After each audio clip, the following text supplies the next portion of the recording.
Mulching পদ্ধতিতে আগাম তরমুজ চাষ করে ৫ গুণ লাভের আশা করছেন কক্সবাজারের রামু উপজেলার কৃষক আনোয়ার হোসেন। উপজেলা কচ্চপিয়া ইউনিয়নের নাপিতেচর এলাকার এই কৃষক ৩০ শতক জমিতে রঙ্গিলা এবং রংধনু জাতে তরমুজ চাষ করে পেয়েছেন বাম্পার ফলন।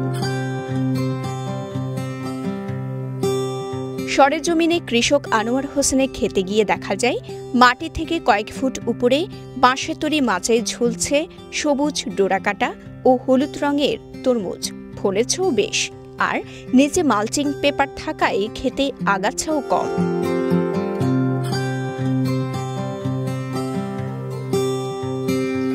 আনোয়ার হোসেন জানান, কিছুদিনের মধ্যেই শুরু করবেন বাজারজাতকরণ। এবারের চাষটা অনেকটা পরীক্ষামূলক। ভালো লাভবান হলে পরবর্তী বছর এই অফ সিজনে তরমুজ চাষ করবেন আরও বড় পরিসরে। প্রান্তিক এই কৃষকের দাবি, ৩০ শতক জমিতে তার তরমুজ চাষ করতে ব্যয় হয়েছে ৩০,০০০ টাকা। প্রতিটি তরমুজে গড়ে তার খরচ হয়েছে ৩০ টাকা করে। তবে এক একটা তরমুজের গড় ওজন এখন ৩ কেজি। প্রতি কেজি ৮০ টাকা দরে প্রতিটি তরমুজ বিক্রি করবেন ২৪০ টাকায়। এতে ১.৫ লাখ টাকার মতো আয় হতে পারে বলে ধারণা তার। দুই প্রজাতির তরমুজ রয়েছে, একটা হচ্ছে রঙ্গিলা আর একটা হচ্ছে রংধনু। এটার তরমুজের ওজন হয়েছে প্রায় 3 কেজি হয়েছে। আমার থেকে খরচ হয়েছে ৩০,০০০ টাকা। আমি আশা করতেছি বিক্রি করে ১,৫০,০০০ মতো পাবো। ৪০-৫০ দিন হয়েছে, আজও এখনো হারভেস্ট করা হয়নি, কয়েকদিনের ভিতরে হারভেস্ট করা হবে। তবে আনোয়ারের ক্ষেতে বাম্পার ফলনের পেছনে অবদান রয়েছে স্থানীয় কৃষি কর্মকর্তার। কৃষি কার্যালয়ের পরামর্শ ও প্রযুক্তিগত সহায়তা বেশ কাজে এসেছে বলে জানান তিনি। সহকারী কৃষি কর্মকর্তা জনাব ওবায়দুল স্যার আমাদের সবসময় এসে এখানে পরামর্শ দিয়ে থাকেন। এবছর যদি সফলতা পাই, আগামী বছর বড় ধরনের বড় আকারে করার পরিকল্পনা আছে আমার। আলহামদুলিল্লাহ, অনেক সন্তুষ্ট হয়েছি ফলনগুলো দেখে।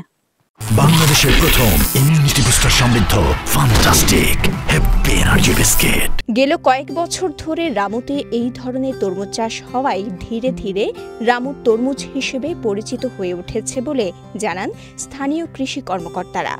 অসমের তরমুজ চাষে কৃষকদের নানাভাবে সহযোগিতার কথাও বলছেন তারা। আর আলহামদুলিল্লাহ, যতটুকু ফলন হয়েছে এই ফলনের মধ্যে আমি আশাবাদী যে উনি ১,৮০,০০০ থেকে ৯০,০০০ টাকার মতো বিক্রি করতে পারবেন। মোটামুটি ১.৫ লাখ টাকার মতো লভ্যাংশ হবে। আমাদের রামু উপজেলা তরমুজ চাষের জন্য সেভাবে উপযুক্ত ছিল না। আমরা সেই জায়গাগুলো যাতে কখনো খালি না পড়ে থাকে, যে জায়গাগুলোতে আগাম শাকসবজি চাষ হচ্ছে, এখানে একটি নতুন ফসল হিসেবে আমরা তরমুজটাকে আমরা সংযোজন করেছি। এবং অতি সম্প্রতি আপনারা জেনে খুশি হবেন যে রামুর মানুষ যারা কয়েক বছর আগেও রামুর তরমুজ শব্দটির সাথে পরিচিত ছিল না, আমরা এই তরমুজটাকে রামুর তরমুজ নামে যে পরিচিতি করতে পেরেছি, এটা হচ্ছে আমাদের একটা বড় সাফল্য। এদিকে এবার রামুতে ১৫ একর জমিতে এমন অসময়ে তরমুজ চাষ করা হয়েছে বলে জানান কৃষি সম্প্রসারণ অধিদপ্তরের এই কর্মকর্তা। আমরা কৃষকদেরকে মোটিভেট করছি, তাদের কিছু হাইল্যান্ড আছে যে ল্যান্ডে এই সময় পানি জমে না, সেসব জমিতে তাদের তরমুজ চাষের জন্যে, যাতে করে তারা অল্প জায়গাতে এই তরমুজ চাষ করে বেশি মুনাফা পেতে পারে। এখনকার তরমুজের একটা বিশেষ বৈশিষ্ট্য আছে, যে কারণে ভোক্তারাও এটি বেশি পছন্দ করে। এখনকার প্রতিটি তরমুজই মিষ্টি। আমাদের সিজনের যে কোনো তরমুজের তুলনায় এখন তরমুজটা খুবই মিষ্টি। এই ব্যাপারে আমরা শুধু রামু নয়, এই রামু ছাড়াও আমাদের কুতুবদিয়াতে এই আগাম তরমুজ হয়, টেকনাফে হয়।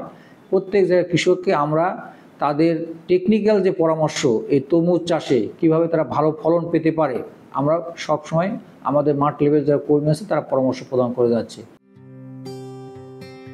কক্সবাজারের রামু থেকে শওকত ইসলামের পাঠানো তথ্যচিত্রে সাফো মারওয়া, কালের কণ্ঠ।